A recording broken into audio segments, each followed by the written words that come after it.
चंद ज़रूरी मसाइल, वैसे तो मसाइल का सिलसिला ये चलता रहेगा इंशाअल्लाह, अगले जुम्मे में भी ज़िंदगी रही तो बयान किया जाएगा। जुम्मे के अलावा भी आम औक़ात में भी इन मसाइल को ज़िक्र किया जाएगा, लेकिन ज़रूरी मसाइल जो क़ुरबानी से पहले पहले हमें पता होने चाहिए। सबसे पहली बात तो ये पता होनी चाहिए कि कुर्बानी है क्या। जिस तरह कि अभी हमने सुना, रसूलुल्लाह सल्लल्लाहु अलैहि वसल्लम ने भी यही जवाब दिया साहबे किराम को, सुन्नत अबीकुम इब्राहीम अलैहिस्सलाम, ये तुम्हारे वालिद बुज़ुर्गवार हज़रत इब्राहीम खलीलुल्लाह की सुन्नत है, उनका तरीक़ा है। तो सहाबा ने अर्ज़ किया रसूलुल्लाह सल्लल्लाहु अलैहि वसल्लम, ये उनकी सुन्नत है, उनको पूरा किया जाएगा, लेकिन हमें क्या मिलेगा? फ़मा लना फ़ीहा या रसूलल्लाह, हमें इसमें क्या मिलेगा? तो नबी करीम सल्लल्लाहु अलैहि वसल्लम ने अजीम खुशखबरी दी, फरमाया लिकुल्लि शाअरिन हसना, हर बाल के बदले में तुम्हें एक एक नेकी मिलेगी। और बाद साहबा बैठे हुए थे कि चलो ये तो बाल का ज़िक्र है, तो हम तो भेड़ इनको भी अल्लाह के रास्ते में ज़िबा करते हैं, उनकी तो ऊन है, उनके बाल तो नहीं है। फ़ौरन कह दीजिए या रसूलुल्लाह सल्लल्लाहु अलैहि वसल्लम, ऊन का क्या हुक्म है? कहा लिकुल्लि सूफ़िन हसना, हर एक ऊन के बदले में एक नेकी है। और फिर फरमाया कि जब इब्ने आदम यौमुन नहर कुर्बानी वाले दिन अपने जानवर को अल्लाह के रास्ते में ज़िबा करता है, अभी उसका खून का कतरा ज़मीन पर गिरता नहीं, अल्लाह ताला उसको पहले ही कबूल फरमा लेते हैं और अपने बंदे के भी बख्शिश और मग़फ़िरत का ऐलान फरमा देते हैं। तो कितना बड़ा अमल है।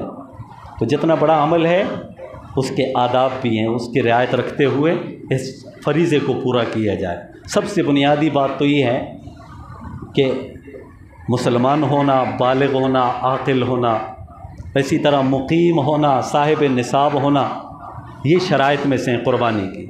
जो इन शराइत पर पूरा उतरे तो उसके ऊपर क़ुरबानी ये फ़र्ज़ है, ज़रूरी है। नहीं करेगा तो गुनाहगार होगा, करेगा तो अल्लाह के यहाँ क़ुर्ब पालेगा, क़ुर्ब तक़र्रब अल्लाह का हासिल कर लेगा। और दूसरी बात ये है जो ज़रूरी मसाइल में से हैं कि वो कौन से जानवर हैं जिनकी क़ुरबानी दुरुस्त है, और उन जानवरों की उम्र कितनी होनी चाहिए, और कौन से जानवर हैं जो क़ुरबानी में लग जाते हैं, कौन से नहीं लगते। यानी जो जिनकी क़ुरबानी का हुक्म दिया गया है, उन्हीं जानवरों में से कौन सी बातें ऐसी पाई जाएं जिसकी वजह से उनकी क़ुरबानी नहीं होती। तो आज के जुम्मे में मुख्तसरन मैं उसी का ज़िक्र करूँगा।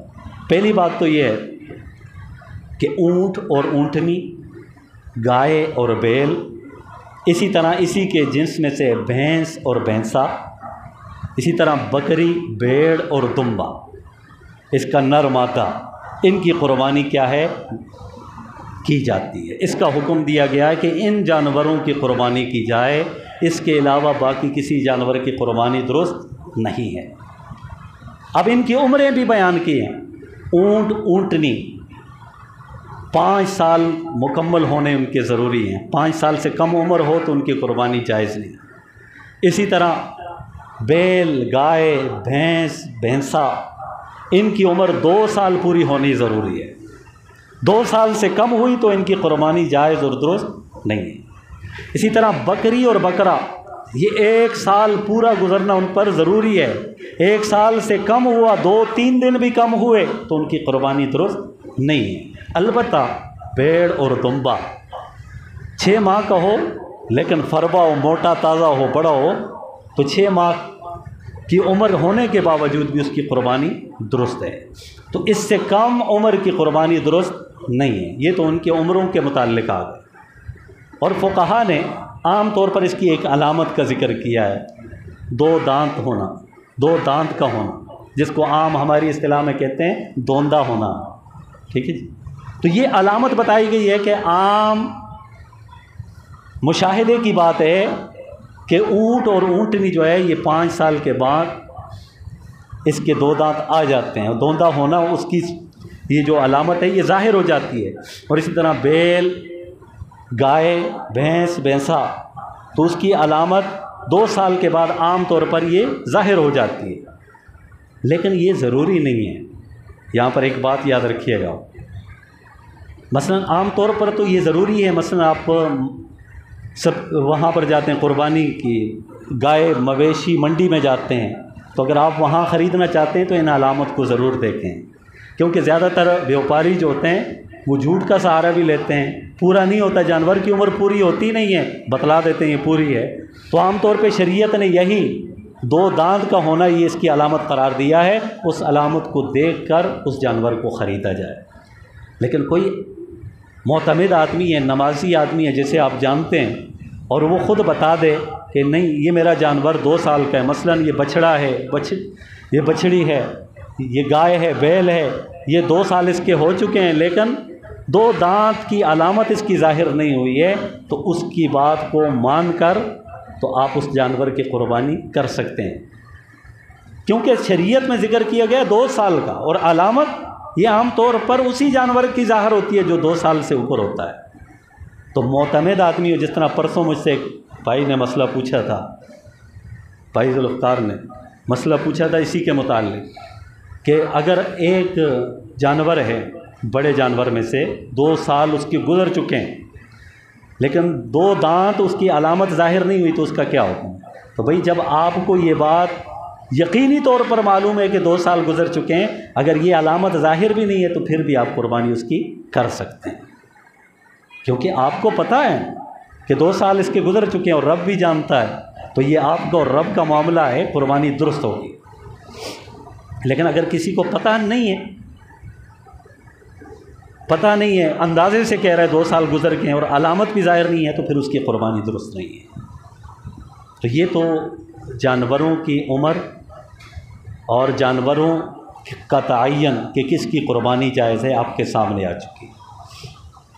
تیسری بات کہ وہ کون سے جانور ہیں، انہی جانوروں میں سے عیبدار جانوروں کی قربانی درست نہیں ہے، اور وہ عیب کیسا ہو؟ مثال کے طور پر ایسا بیمار جانور ہو کہ اس کا لاغر پن، کمزور پن بالکل ظاہر ہو، ہڈیوں کا ڈھانچہ ہو۔